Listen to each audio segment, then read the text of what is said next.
குடியரசு தின வாழ்த்துக்களை தெரிவித்துக் கொள்கிறேன். இப்படிப்பட்ட இந்த வாய்ப்பை ஏற்படுத்தி கொடுத்த நம் பள்ளி தலைமையாசிரியர் அவர்களுக்கும் அனைத்து ஆசிரியர்களுக்கும் முதற்கண் காலை வணக்கத்தை தெரிவித்துக் கொள்கின்றேன்.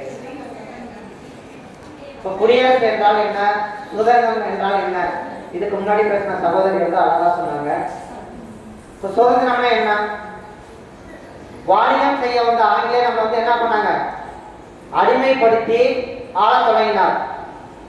பல்வேறு சுதந்திர போராட்ட வீரர்கள் வந்து தன்னுடைய இன்னுயிரெல்லாம் இழந்து பல போராட்டங்களுக்கு பிறகு கிடைத்ததுதான் நமக்கு வந்து சுதந்திரம். சுதந்திரம் மட்டும் கிடைச்சா போதுமா? நமக்கு வந்து சில உரிமைகள்லாம் வேண்டும். என்ன உரிமை? எழுத்துரிமை வேணும், பேச்சுரிமை வேணும், சுதந்திர உரிமைகள்லாம் வேணும். இது போன்ற உரிமைகள்லாம் வேண்டுங்கிறதுக்காண்டி பல்வேறு தலைவர்கள்லாம் இணைந்துதான் என்ன பண்ணாங்கன்னாக்க குடியரசுன்னு ஒண்ணு கொண்டாந்தாங்க. குடியரசு எதற்கு? மக்களுக்காக ஆளக்கூடிய அரசு தான் வந்து குடியரசு. அந்த நாள் தான் இன்னைக்குள்ள நாள். அப்ப இந்த நாளை வந்து கொண்டாடக்கூடிய இந்த வேலையில வந்து மாணவர்கள் வந்து ஒரு உறுதிமொழி ஏற்றுக்கணும். என்னன்னாக்க நல்ல பழக்க வழக்கங்களை வந்து கற்று எதிர்காலத்துல வந்து நான் வந்து ஒரு சிறந்த ஒரு அறிவியல் விஞ்ஞானியா வரணும், ஒரு கலெக்டரா வரணும், ஒரு சிறந்த ஆசிரியரா வரணும் அப்படின்னு என்ன செய்யணும்னாக்க ஒரு உறுதிமொழியை ஏற்றுக்கொள்ளணும். சரியா? இப்ப மாணவர்கள்ட்ட நான் ஒரு கொஸ்டின் கேட்கிறேன். கல்வினா என்ன? யார் வேணாலும் ஆன்சர் சொல்லலாம். கல்வினா என்ன சொல்லுங்க பாப்போம். கல்வி எதற்கு? கல்வி எதற்குமா? ஸ்டூடெண்ட்ஸ் தான் சொல்லலாம். கல்வி எதற்கு? கேட்கல. கல்வி எதற்குன்னா அறிவுக்கு. கல்வி எதற்கு? நம்மளுடைய வந்து அறிவை வந்து வளர்த்துக் கொள்வது தான் கல்வி தேவை. இப்ப அடுத்த கேள்வி கேட்கிற, அறிவு எதற்கு? ஆன்சர் சொல்லுங்க. ஸ்டூடெண்ட்ஸ் தான் சொல்லணும்.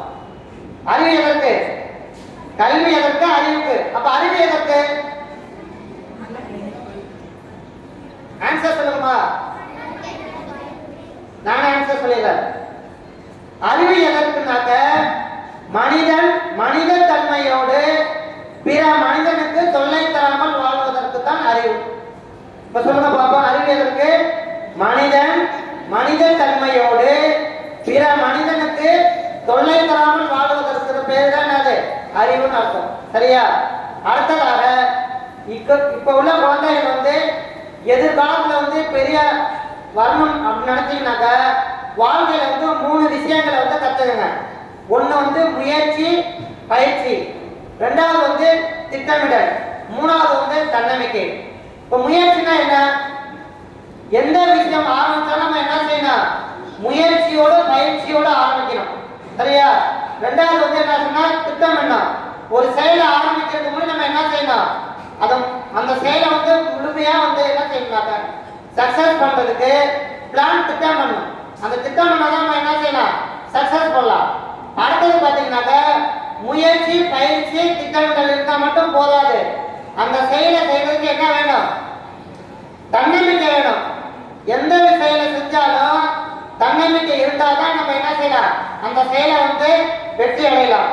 அதனால வந்து குழந்தைகள் வந்து இன்னைக்கு வந்து இந்த குடியரசு நாள்ல வந்து நான் வந்து ஒரு விஞ்ஞானி ஆகுவேன், ஒரு டாக்டர் ஆகுவேன், ஒரு கலெக்டர் ஆகுவேன், ஒரு நல்ல ஆசிரியர் ஆகுவேன், ஒரு சிறந்த குடிமகன் ஆகுவேன் அப்படின்னு உறுதிமொழி எடுத்துக்கொண்டு நல்ல குழந்தைகளாக வளர வாய்ப்பு கூறி விடைபெறுகிறேன். நன்றி, வணக்கம்.